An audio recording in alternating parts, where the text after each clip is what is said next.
খাজা মাইনুদ্দিন চিশতি রহমতুল্লাহ আলাইহির পীর খাজা উসমান হারুনি বলে, বাবা আজকে যারা ফজরের নামাজটা জামাতে পড়বো প্রত্যেকটা মানুষ জান্নাতে যাবে। সুবহানাল্লাহ কোন।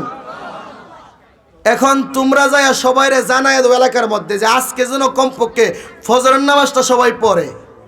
শর্ত হলো যে বলবো যায় আরেকজন রে যে ভাই আজকে ফজরের নামাজ পড়লে আপনি জান্নাতে যাবেন, যে ব্যক্তি পড়বে সে জান্নাতে যাবে, যে যায় খবরটা দিব সে জাহান্নামে যাবে। সুবহানাল্লাহ কোন। এখন বাবা তোমরা বুঝ, যদি ভাল লাগে নিজেরা পড়ো, বালা না লাগলে যায় সবাই জানাই দাও এলাকার মধ্যে যে আপনারা নামাজটা পড়েন। যত খাজা বাবার যত পীর ভাই আছেন সবাই কন না জানাই দিলে জাহান্নামে যাওয়ার দরকার নাই, আমি নিজে আজকে ফজরের নামাজটা পড়ুম। সুবহানাল্লাহ কন না। ফজরের নামাজ পড়ার লেগে সবাই করে হাজির, কিন্তু খাজা মাইনুদ্দিন চিশতি রহমতুল্লাহ আলাইহি নামাজে আসলেন না। হুজুর জিজ্ঞাসা করলেন, বাবা কই তুমি, কই গেছিলা? বলে হুজুর আজকে এত মানুষ হয়েছে, আমি প্রত্যেকটা এলাকায় সারা রাত যায় সবাইরে বলছি সকল মানুষ আজকে নামাজে আসছে, এই জন্য নামাজি বেশি হয়েছে। বলে বাবা আমি না কইছি যে খবরটা দিব সে জাহান্নামে যাবে? বলে হুজুর আমি একলা জাহান্নামে যাই, আমি একলা যদি সারা রাতে 1000 মানুষের দাওয়াত দিয়ে তাহি 1000 মানুষ তো জান্নাতে যাবে, আমি না হয় আজকে জাহান্নামে গেলাম। সুবহানাল্লাহ কোন। তখন খাজা উসমান হারুনি চিন্তা করলেন, বাবা রে আমি তো আমার মুরিদদের মধ্যে আমার মাল না, আমার ভিতরে কলবের যে শক্তিটা, বেলায়েতের যে শক্তিটা আমি কারে দিয়া যাবো, এরকম একটা লোক খুঁজতেছি। চিন্তা করছি যে নিজের চিন্তা না কইরা যারা পরের চিন্তা করে, যারা দেশের চিন্তা করে, যারা দশের চিন্তা করে, যারা সমাজের চিন্তা করে, আমি তারেই দিয়া যাবো। আমার সকল মুরিদেরা নিজের চিন্তা করছে জাহান্নামের আগুনতে বাঁচবার লেগা, কিন্তু তুমি তো বাবা নিজের চিন্তা করো নাই, সবার চিন্তা করছো। আমার যেই খেলমে বেলায়েতের পরিপূর্ণ ভান্ডারটা আমি তোমারই দিয়া যাবো। এই জন্য উনি খাজা বাবা, কারণ উনি খাজা গরিবে নওয়াজ, উনি দরদি মানুষ। সুবহানাল্লাহ কন না। তাইলে আপনি চিন্তা করে দেখেন তো, আপনি চিন্তা করে দেখেন তো যে নিজের চিন্তা করে নাই আল্লাহর ওলি যারা, তারা নিজের চিন্তা করে না। আমি যেমনই থাকি কিন্তু আমি চাই যে আমার সকল মানুষ জান্নাতি হক। কথা কোন ঠিক কিনা? উনি হলেন খাজা মাইনুদ্দিন চিশতি। যেই খাজা মাইনুদ্দিন, কষ্ট হইব আপনাদের? এই খাজা বাবার কথা বলে কষ্ট হইব? কষ্ট হইলে কইেন, তাহলে খাজা বাবা বাদ দিলাম। অনেকের তো কষ্ট, যার দ্বারা সিন্নি খাইলাম মোল্লা চিনলে না, যে আল্লাহর ওলির এই দেশে আইসা খাজা বাবার হাতে সাধারণ জরিপে বলা হয়েছে খাজা বাবার হাতে 90 লক্ষ বেঈমান ইহুদি খ্রিস্টান হিন্দু হাত রেখা কালিমা পড়া মুসলমান হয়েছে। আর যেই মোল্লাই খাজা বাবার বিরোধিতা করে, এই মোল্লার হাতে 90 লক্ষ দূরের কথা 9 জন হইছে না। কথা বল না কেন? আবার কিছু দিহি ভাইরাল করে হিন্দুতে মুসলমান হয়েছে অমুক হুজুরের মাহফিলে, আসলে গিয়া দিহি বেটা মুসলমান বেটার ওই মুসলমান বানা। কথা বল না কেন? এরপরে যখন দেহে বেড়া মানুষ দিলে সব স্টিজও ধরা খেলা, পরে বানাইছি মেয়ে লোক অমুকের ওয়াজের মধ্যে বিডি মানুষ একটা মুসলমান হয়েছে, কারণ বিডি হইলে তো অসুবিধা নেই, কারণ ফর্দা লাগাইতে এক বিডিতে 70 মাহফিলও নেই। কথা কন না কেন?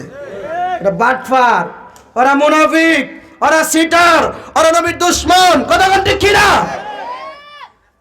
ধর্ম ব্যবসায়ী তারা। কথা কন না কেন? তারা কি ব্যবসায়ী?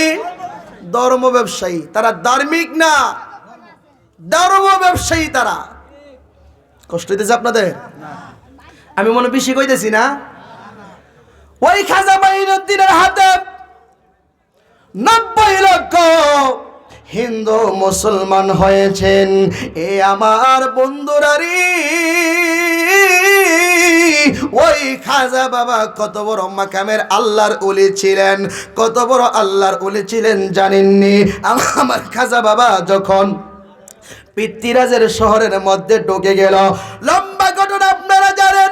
আমার খাজা বাবা যখন পৃথ্বীরাজের শহরে ঢুকলো, ঢুকার পরে পৃথ্বীরাজ যখন খবর পাইল কিরে একটা মুসলমান ফকির নাকি আমার দেশে ঢুকে গেছে, দলে দলে মানুষ থেকে এই ফকিরের কাছে মরিদ হইতেছে, দলে দলে ফকিরের সংখ্যা নাকি বাড়তেছে, মুসলমানের সংখ্যা নাকি বাড়তেছে, তারা তো আমার এলাকার থেকে তারাইয়া দিতে হবে, কারণ মুসলমান ফকির যদি এলাকার মধ্যে ঢোকে মুসলমানের সঙ্গে অস্ত্র দিয়া পারা যায় না, মুসলমানের সঙ্গে কখনো রাইফেল দিয়া পারা যায় না, মুসলমানের সঙ্গে কখনো তলোয়ার দিয়ে পারা যায় না, কারণ দুনিয়ার মানুষ অস্ত্র ব্যবহার করে, দুনিয়ার আল্লাহর ওলি যারা তারা অস্ত্র ব্যবহার করে আমার আল্লাহর চিৎকারে মেরে কোন ঠিক কিনা। খাজা মাইনুদ্দিন চিশতি রহমাতুল্লাহ আলাইহি উনি যখন পৃথ্বীরাজের শহরের মধ্যে ঢুকে গেল, পৃথ্বীরাজ একদল পুলিশ বাহিনী পাঠাইলেন, একদল সেনাবাহিনী পাঠাইলেন তারে দইরা নেওয়ার জন্য। আয়েশা ডাক দিয়া কই, মুসলমান ফকির, ও মুসলমান ফকির রে, তাড়াতাড়ি করে চলো, বাদশাহী বলছে তোমারে যাওয়ার জন্য। আল্লাহর ওলি হয়ে যারা তারা কখনো কোনো মন্ত্রীর চিন্তা করে না, তারা কখনো চেয়ারের চিন্তা করে না, তারা কে মন্ত্রী, কে বাদশা, কে ডাক্তার, কে ইঞ্জিনিয়ার, কে অ্যাডভোকেট, ওই দিকে তারা কখনো লক্ষ্য করে না, কারণ তারা দেখে কে মুমিন মুসলমান, তার ভিতরে কতটুকু কলবের শক্তি আছে। কথা কোন ঠিক কিনা? আমরা তো এখন কলবের শক্তির প্রয়োজন নাই, সুরের দরকার, সুর। কথা কোন না গেলে আমরা কলবের শক্তি। একজন মানুষ কলবের শক্তি দিয়ে কথা বলে, যারা ব্রেইনের শক্তিতে কথা বলে তারা কথা বইলে অনেক সময় ক্ষমা চাইতে হয়। কথা কন না কেন?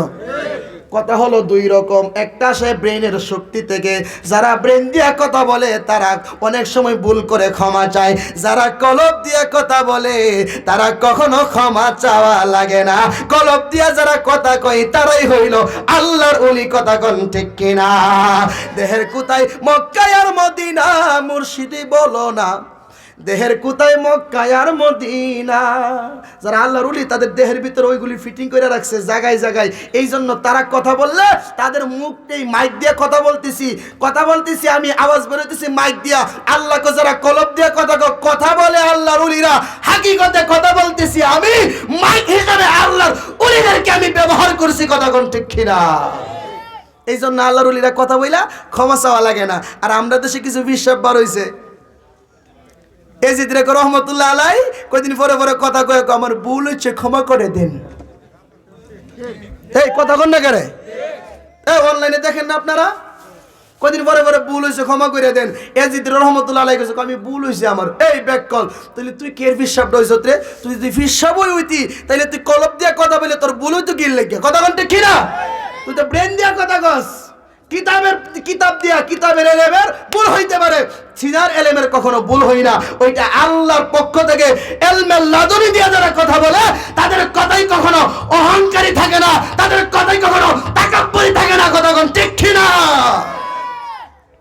এই জন্য কবি লেখছে, সাধক লেখছে, দেহের কোথায় মক্কায় আর মদিনা, মুর্শিদি বলো না। কষ্ট হইব না? আমরা মনোযোগ আছে কিন্তু আওয়াজ নাই, মুহের মধ্যে সবাই কষ্টিপ লেগে রাখছে, না জানি শীত সব মুহ দিয়ে ঢুকতেছে।